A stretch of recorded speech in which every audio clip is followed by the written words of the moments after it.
It powers pretty much everything. Your phone, your lights, the entire city you live in. But what is electricity really?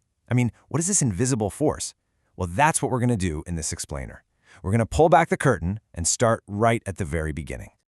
And just so you know, this is the very first part of a big 20-part series on an introduction to electricity, brought to you by Virtualization Options LLC.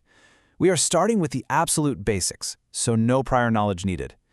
Let's just dive right in. Okay, so think about this for a second. What's the one thing that connects, say, the device you're watching this on right now, to a massive bolt of lightning?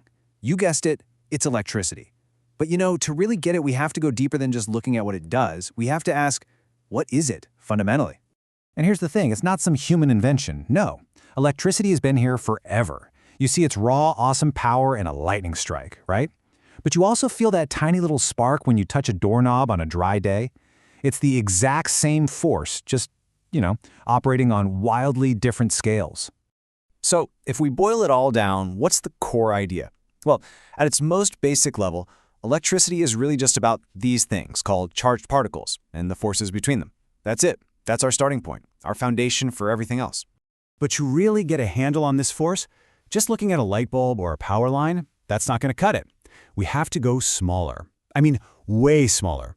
We need to look deep inside the building blocks of, well, everything. And that, my friends, brings us to the atom. Seriously, everything you can see, everything you can touch, everything you're breathing right now, it's all made of these incredibly tiny things. And each one has a dense little center called a nucleus, with this cloud of electrons just buzzing all around it. All right, let's break down the atom's anatomy. Inside that nucleus, in the middle, you've got two kinds of particles, positively charged protons and neutrons, which have no charge at all. They're neutral. Then, orbiting all of that, you have the negatively charged electrons. And this simple setup, this separation of positive and negative, that is the absolute #1 key to understanding everything about electricity. Okay, now here's where it gets really interesting. Those protons and neutrons, they're kind of locked down, stuck tight in the nucleus. But the electrons, the ones on the outside, they're the free spirits. They can actually move. They can literally jump from one atom to another. And that freedom, that ability to move around, that's what makes all of electricity possible. Seriously, these electrons, they are the stars of the show. So, okay, we've got these positive and negative charges all over the place. So what? What makes them do anything at all? Is there like a rule book they follow? Well, yes, there is. And it all boils down to one simple, super fundamental rule of the universe. It's this: opposite charges attract, and like charges, they repel. That's it. That's the whole game. That one little rule is the engine that drives pretty much everything we're going to talk about. And think about it. That attraction between the positive protons and the negative electrons, that's literally the glue holding the atom together. And the repulsion part is just as powerful. When you try to push the two north ends of a magnet together, how they just refuse to touch? It's exactly like that. Two positive charges will actively push each other away. Same for two negative charges. And hey, this isn't some abstract physics thing that only happens in a lab. This explains stuff you see all the time. Like, you ever rub a balloon on your hair and then it just sticks to the wall?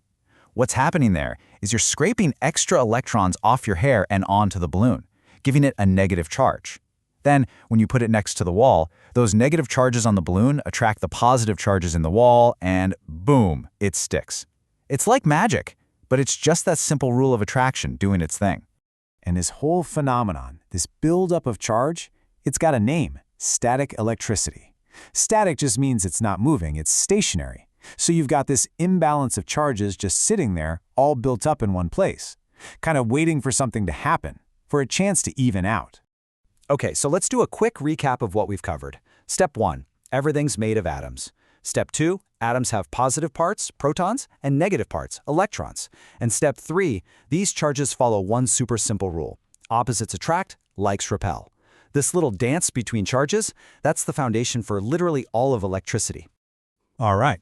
So now we get what's happening when charges are just sitting still, right? We understand the power of static electricity. But what happens when we get those charges to move? What happens when we take that static buildup and turn it into a constant, flowing stream? Well, that's when the real power gets unleashed. And that's exactly what we're going to dive into next time. See you then.